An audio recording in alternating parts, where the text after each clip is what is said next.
Hello guys, next part start होता है यहाँ से कि सियोन अपने रूम में बैठी होती है कि यहाँ पर इसकी फ्रेंड चलती हुई आती है। वो बहुत ज़्यादा ड्रंक होती है तो यहाँ पर बैठने में ही उसकी मदद करती है। फिर वो पूछती है कि क्या तुम किसी को डेट कर रही हो, तो इसकी फ्रेंड कहती है कि डेटिंग माय फूड। अच्छा मुझे ये बताओ, क्या तुम्हारे बॉयफ्रेंड के साथ तुम्हारी सेटिंग ठीक चल रही है? क्योंकि मैंने देखा है कि तुम तो अपने बॉयफ्रेंड को टाइम भी नहीं देती, कहीं ऐसा ना हो कि तुम्हारा बॉयफ्रेंड तुम्हें छोड़ दे।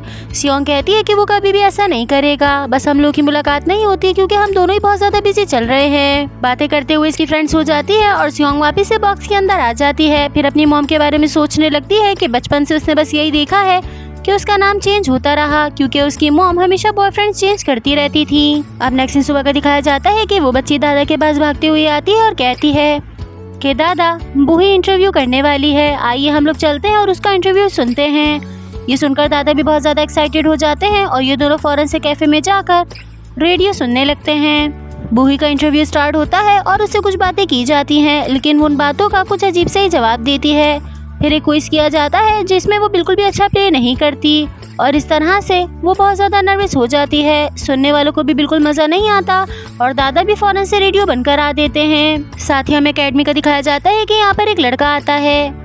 स्कूल की वही गर्ल्स यहाँ पर बैठी होती हैं जो हमेशा जय का पीछा करती हैं। वो इसे कहती हैं कि आज तुम लेट आए हो, चलो अब जल्दी से अंदर चले जाओ। ये बहुत ज़्यादा शॉक्ड होता है और उनकी तरफ देखने लगता है। तो उनमें से एक लड़की कहती है कि तुम सेलिब्रिटी बनने की कोशिश तो करते हो लेकिन कभी भी नहीं बन पाओगे, अब जल्दी से अंदर जाओ। ये अंदर आता है लेकिन इस बार ये जीहू नहीं होता बल्कि एमजे होता है। ये बहुत ज़्यादा हैरान होता है कि इन लड़कियों ने मेरी 3 इंसल्ट क्यों की। इतने में इसका मैनेजर आता है तो ये उनसे पूछता है कि क्या मेरे बारे में कोई बुरा आर्टिकल आया है। उन लोगों ने मुझे कहा कि मैं कभी भी सेलिब्रिटी नहीं बन पाऊंगा। गाइस, आप सब में से चाइन वो किस किस को पसंद है? जिनको पसंद है कमेंट सेक्शन में चाइन वो के लिए एक लाइन लिखिएगा। अब रात हो जाती है और हमें सियोंग का दिखाया जाता है कि ये रेस्टोरेंट में काम कर रही होती है, लेकिन सामान समेटते हुए इसके कपड़ों पे ड्रेन गिर जाती है जिसकी वजह से इसे घर आना पड़ता है और यहाँ पर आकर कपड़े चेंज करने पड़ते हैं। ये अलमारी खोलती है तो इसके फ्रेंड की यूनिफॉर्म रखी होती है। इसके दिल में ख्याल आता है कि मैं अपने बॉयफ्रेंड को वीडियो बनाकर सेंड कर देती हूँ। तो ये ड्रेस पहन लेती है और उसे वीडियो बनाकर सेंड कर देती है, लेकिन इतने में आवाज़ आती है कि कोई चलता हुआ आ रहा है। ये फौरन से जाकर बॉक्स में घुस जाती है और वहाँ पर बैठकर देखने लगती है। ये देखकर बहुत ज़्यादा हैरान होती है कि यहाँ पर कोई और नहीं बल्कि इसकी फ्रेंड और इसका बॉयफ्रेंड ही आए होते हैं। ये दोनों आपस में बातें कर रहे होते हैं, फिर एक दूसरे को किस भी करते हैं और कुछ ही देर में इंटीमेट भी होने लग जाते हैं। और ये सब कुछ देखकर सियोंग को बहुत ज़्यादा दुख होता है। फिर उसे याद आता है कि इसने तो वीडियो बनाकर भी अपने बॉयफ्रेंड को सेंड कर दी थी। जब ये लोग इंटीमेट हो रहे होते हैं तो इसके बॉयफ्रेंड का मोबाइल नीचे गिरता है। सियोंग उसका मोबाइल पकड़ती है और उसे डिब्बे के अंदर कर लेती है, लेकिन हिलने की वजह से बॉक्स हिलता हुआ नजर आता है जिसे देखकर इसका बॉयफ्रेंड बहुत ज्यादा शॉक्ड हो जाता है। इसकी फ्रेंड समझ जाती है कि अंदर सियोंग है। वो कहती है कि तुम बॉक्स हटाओ, मुझे तुमसे बात करनी है। ये मना करती है और कहती है कि मुझे तुम लोगों की कोई भी बात नहीं सुननी। तो इसका बॉयफ्रेंड जाता है और बॉक्स को पकड़ लेता है। कहता है कि अगर जब तक तुम ये बॉक्स नहीं हटाओगी मैं तुम्हें यहाँ से जाने नहीं दूंगा। ये इतनी ज्यादा एम्बेरस हो रही होती है कि अपने चेहरे से बॉक्स भी नहीं हटाती। इसके अंदर रहते हुए जल्दी से बाहर निकल जाती है। बाहर आकर मोबाइल के पासवर्ड ट्राई करने लगती है, लेकिन कोई भी पासवर्ड नहीं लग रहा होता। इतने में यहाँ पर एक अंकल आते हैं और कहते हैं कि मेरी कार में किसी ने घुसने की कोशिश की है, आप प्लीज मेरी हेल्प करें। ये उनसे कहती है कि जाके पुलिस से बात करें। तो वो कहते हैं कि अरे आप ही तो पुलिस से, मैं आपसे ही तो पूछ रहा हूँ। ये देखती है कि इसने यूनिफॉर्म पहना हुआ है और ये देखकर ये और भी ज्यादा नर्वस हो जाती है। साथ ही से डर भी लग रहा होता है कि अब ये क्या करेगी। अब नेक्स्ट सीन में दिखाया जाता है कि जीहू अपने फ्रेंड के साथ क्लब में आता है और ये बहुत ज़्यादा खुश होता है। इसका फ्रेंड कहता है कि बहुत ज़्यादा टाइम हो गया है कि मैं यहाँ पर आया हूँ, चलो अब हम दोनों मस्ती करते हैं। ये फ़ौरन से लड़कियों के बीच में चला जाता है और वहाँ पर जाकर डांस करने लगता है, लेकिन जहाँ पर भी ये जा रहा होता है लड़कियाँ इससे दूर हो रही होती हैं। वहीं जीहू कहता है कि चलो ठीक है, मैं भी चलता हूँ और इन्हें अपना जलवा दिखाता हूँ। ये फ्लोर पर जाता है और वहाँ पर बहुत ही अच्छा डांस करने लगता है। सभी लोग इसकी तरफ देख रहे होते हैं, लेकिन ये डांस करना नहीं रुकता। लेकिन जब ये डांस करके रुकता है तो ये देखता है कि इसके हाथ 2 लड़कियों के ब्रेस्ट पर रखे हुए हैं।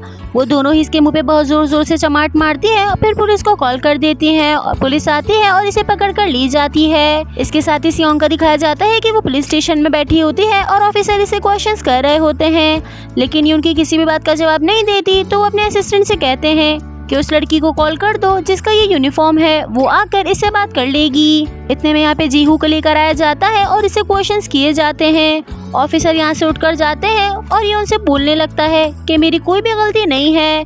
ये पीछे मुड़ता है और इतने में सियोंग भी पीछे मुड़ती है। ये जैसे एक दूसरे को देखते हैं ये बहुत ज़्यादा शॉक्ड हो जाते हैं। फिर एक्सप्लेन करने लगते हैं कि हम यहाँ पर अरेस्ट होकर नहीं आए, हमारी कोई भी गलती नहीं थी। इतने में ऑफिसर आते हैं और इससे पूछने लगते हैं कि तुमने उन लड़कियों के चेस्ट पे हाथ क्यों रखा।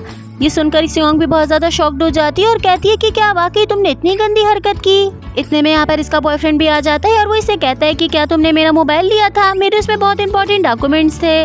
लेकिन ये फौरन से मना कर देती है। तो वो इसकी फ्रेंड के नंबर से अपने नंबर पे कॉल करता है। इसके पास से रिंगिंग होने की आवाज़ होती है तो फौरन से इसकी पॉकेट में से अपना मोबाइल निकालता है, उसमें पासवर्ड टाइप करता है तो सियोंग उसके हाथ से मोबाइल खींच लेती है और फिर अपनी वीडियो डिलीट करने लगती है। इतने में मोबाइल उछलता है और ज़मीन पर आकर गिरता है और इत्तेफाक से वो वीडियो भी चलना स्टार्ट हो जाती है। सियोंग ने इसमें अपना लव एक्सप्रेस किया होता है और ये वीडियो बहुत ही फनी लग रही होती है। सभी लोग इस वीडियो को देख रहे होते हैं कि ये किस तरह की हरकत कर रही है और इसी वीडियो की वजह से सियोंग भी काफ़ी ज़्यादा एम्बैरेस हो जाती है। अब नेक्स्ट सीन में दिखाया जाता है कि ये लोग पुलिस स्टेशन से बाहर निकलते हैं तो जीहू सियोंग से कहता है कि अब तुम कहाँ रहोगी।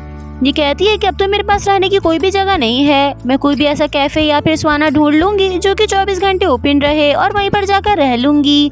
इस पर वो कहता है कि तुम अकेली लड़की हो, तुम्हें इस तरह से कहीं पर भी नहीं रहना चाहिए। तुम एक काम करो, मेरे साथ मेरे घर चल लो और वहाँ पर जाकर रह लेना। पहले तो ये बहुत ज़्यादा मना कर रही होती है, लेकिन जब जीहू इसे फोर्स करता है तो ये मान जाती है। फिर जब कार ड्राइव करने की बारी आती है तो ये कीज उनके हाथ से ले लेती है और कहती है कि कार मैं ड्राइव करूँगी क्योंकि तुम दोनों ही बहुत ज़्यादा ड्रंक हो। साथ ही हमें जय का दिखाया जाता है कि अपने घर में होता है और रेडियो सुन रहा होता है। वेदर फोरकास्टिंग के बारे में बताया जाता है कि आज ऐसा तूफान आएगा जिसकी वजह से आपको आपकी पुरानी मेमोरीज याद आ जाएंगी। साथ ही पूछा जाता है कि ऐसी कौन सी मेमोरीज है जिन्हें आप याद करना चाहते हैं। ये सुनकर कहता है कि ये क्या बकवास चीज़ है, क्या कभी ऐसा कोई तूफान आ सकता है। फिर ये इस बात को इग्नोर कर देता है और सामान लेने के लिए घर से बाहर निकल जाता है। किस्मत इसका बहुत ज़्यादा साथ देती है कि ये घर में ही रुक जाए और बाहर ना जाए। वहीं ये पूरी कोशिश करता है कि किसी तरह से भी बाहर निकल जाए। अचानक से एक बोर्ड आकर गिरता है जो कि बहुत ही ज़्यादा स्लिपरी हो रहा होता है। इसका उस पर पैर पड़ता है और ये स्लाइड होते हुए सीढ़ियों से नीचे चला जाता है। लेकिन यहाँ से स्लाइड करते हुए स्टेयर्स मैजिकल हो जाती हैं और यहाँ से बाहर निकलते हुए जय दूसरी दुनिया में पहुँच जाता है। ये आकर बीच रोड में रुकता है और कहता है कि चलो अच्छी बात है कि मैं मरा नहीं और मैं बच गया हूँ। और इसे ये तक नहीं पता चलता कि ये अभी कहाँ पर है। इतने में अचानक से सामने एक कार आती है जिससे टक्कर तो नहीं होती, लेकिन ये डर के मारे ही बेहोश हो जाता है और उस कार में कोई और नहीं बल्कि जीहू और सियोंग ही होते हैं। वो बहुत ज़्यादा डर जाते हैं और समझते हैं कि उन्होंने इसे हिट कर दिया है, तो बाहर आते हैं और इसे उठाने की कोशिश करते हैं, लेकिन ये वहीं पे बड़े बड़े बेहोश हो जाता है। ये लोग कार में बातें करते हुए आ रहे होते हैं और जीहू का फ्रेंड सियोंग को बहुत ज़्यादा परेशान कर रहा होता है कि तुम्हें पता कैसे नहीं चला कि तुम्हारी बेस्ट फ्रेंड तुम्हारे बॉयफ्रेंड को डेट कर रही है। ये सुनकर वो बहुत ज़्यादा इरिटेट हो जाती है और इसके सर पर बुक मारने लगती है। इतने में सामने कार के आगे कोई आ जाता है और वो उसे नहीं देख पाती। इसी तरह से इन लोगों की टक्कर हो जाती है। वो बहुत ज़्यादा डर जाते हैं कि इन्होंने इसको हिट कर दिया है, तो फौरन से बाहर आते हैं और इसे देखने लगते हैं। सियोंग पूछती है कि क्या तुम ठीक हो, तो इतने में वो आँख खोलता है और कहता है कि मेरा हाथ। ये उसकी बात नहीं समझती। इतने में जीहू देखता है और इसे बताता है कि वो अपने हाथ की बात कर रहा है क्योंकि तुम उसके हाथ पर चढ़ी हुई हो। ये जल्दी से अपना पैर हटाती है और वो फिर से बेहोश हो जाता है। ये देखकर ये और भी ज़्यादा डर जाते हैं और इन्हें लगता है कि शायद जय मर गया है। अब कुछ देर बाद का दिखाया जाता है कि ये लोग हॉस्पिटल में होते हैं और डॉक्टर इन्हें बताते हैं कि आपका फ्रेंड बहुत ज़्यादा थक गया था, इसलिए गहरी नींद में सो रहा है। जब ये उठ जाएगा तो मैं इसका चेकअप कर लूँगा। ये सुनकर ये तीनों ही बहुत ज़्यादा हैरान होते हैं क्योंकि ये बात तो सिर्फ यही जानते हैं कि ये लड़का तो कार से हिट हुआ था, तब भी इसे कोई चोट नहीं आई। बातें करते हुए सियोंग बस यही सोच रही होती है कि क्या मैंने इस लड़के को हिट किया था या फिर नहीं। इतने में जीहू का फ्रेंड कहता है कि जो भी हो सारी गलती तुम्हारी है, अगर तुम नहीं होती तो हमें हॉस्पिटल नहीं आना पड़ता। ये सुनकर सियोंग को गुस्सा आता है और इन दोनों की लड़ाई होने लगती है। तो इस पर जीहू कहता है कि अच्छा तुम दोनों नहीं लड़ो, चलो अब हम लोग चलते हैं और मैं तुम्हें घर दिखा देता हूँ। खैर अब नेक्स्ट सीन में दिखाया जाता है कि ये लोग घर पहुँच जाते हैं और आपस में बात कर रहे होते हैं। जीहू का फ्रेंड कहता है कि देखो हमारा घर कितना ज़्यादा छोटा है, मुझे लगता है कि तुम यहाँ नहीं रुक पाओगी।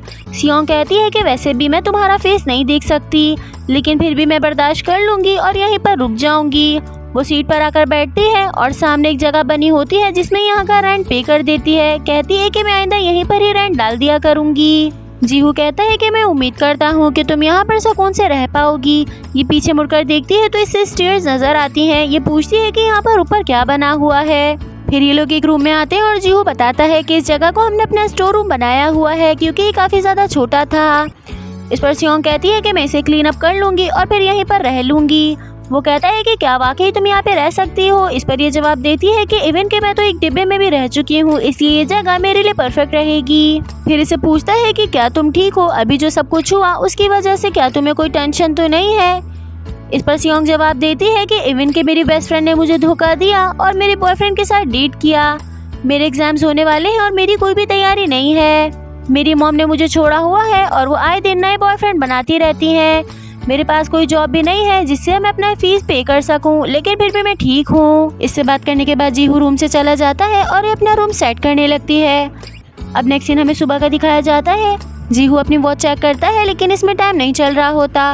वो देखता भी है कि इसे क्या हुआ है, लेकिन फिर उसे उठाकर साइड में रख देता है। वहीं इसके फ्रेंड का दिखाया जाता है कि वो वर्कआउट कर रहा होता है।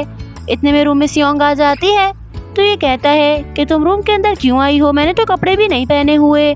सियोंग कहती है कि मुझे ज़रा भी अनकंफर्टेबल फील नहीं हो रहा, बल्कि दिखने में बड़ा ही गंदा लग रहा है। बातों बातों में इन दोनों की फिर से लड़ाई होने लग जाती है कि इतने में आवाज़ आती है तो जीहू का फ्रेंड फौरन से जाता है और अलमारी में घुस जाता है। जीहू इससे कहता है कि चलो अब जल्दी से तुम भी छुप जाओ, रूम में कोई आने वाला है। यहाँ पर वही बच्ची आती है और इसे कहती है कि खाना रेडी हो गया है, जल्दी से आकर खा लो।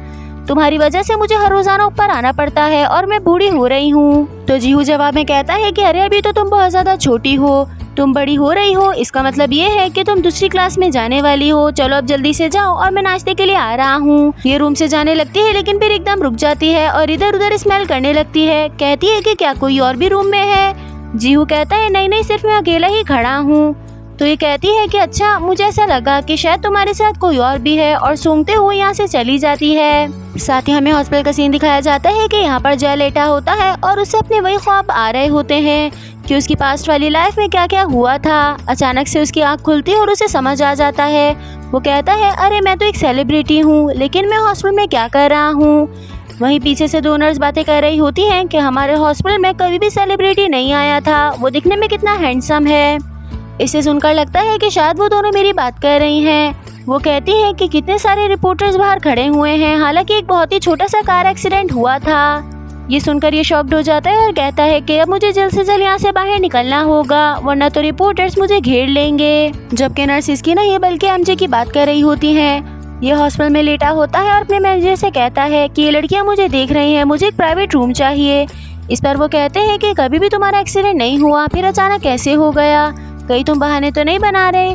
इस पर वो फौरन से अपने मुंह पर ब्लैंकेट ओढ़ लेता है और कहता है कि तुम्हें पता है ना कि मेरा दिल कितना ज़्यादा सेंसिटिव है, तुम मुझ पर इतना बड़ा इल्ज़ाम कैसे लगा सकते हो। वहीं जय का दिखाया जाता है कि वो सबसे छुपते हुए जल्दी से हॉस्पिटल से बाहर निकलता है और कहता है कि शायद यहाँ पर कोई हिडन कैमरा लगा हुआ है और ये लोग सब मेरे साथ प्रैंक कर रहे हैं। लेकिन वो जैसे ही ऊपर देखता है, वो देखकर बहुत ज़्यादा हैरान होता है कि यहाँ पर तो बहुत बड़ी बड़ी बिल्डिंग्स बनी हुई हैं, साथ साथ ही लोग मोबाइल या फिर अदर टेक्नोलॉजीज यूज़ कर रहे हैं, जबकि इसे उस बारे में बिल्कुल भी नहीं पता। इतने में बराबर से एक आदमी गुजरता है और वो इसे बताता है कि अभी पूरे 20 साल गुजर चुके हैं। ये देखकर ये और भी ज़्यादा शॉक्ड हो जाता है और सामने लगी स्क्रीन की तरफ देखने लगता है। यहाँ पर इस टाइम के बैंड्स चल रहे होते हैं कि कौन कौन फेमस है। साथ ही ईयर बताया जाता है कि 2017 चल रहा है। ये देखकर और भी ज़्यादा शॉक्ड हो जाता है और इसके पैरों के नीचे से ज़मीन निकल जाती है। इसी के साथ एक और चीज़ क्लियर हो जाती है कि जय 1993 से जंप मार के 2017 में आ गया है। गाइस, ये यहाँ पर आ तो गया है, लेकिन यहाँ पर आने के बाद इसे कौन कौन सी प्रॉब्लम्स को फेस करना पड़ेगा, या फिर ये जीहू या सियोंग के लिए प्रॉब्लम बन जाएगा, ये सब कुछ आपको पता चलेगा नेक्स्ट पार्ट में। जब तक के लिए स्टे ट्यून, अपना बहुत सारा ख्याल रखिएगा। Bye bye and thank you so much for watching.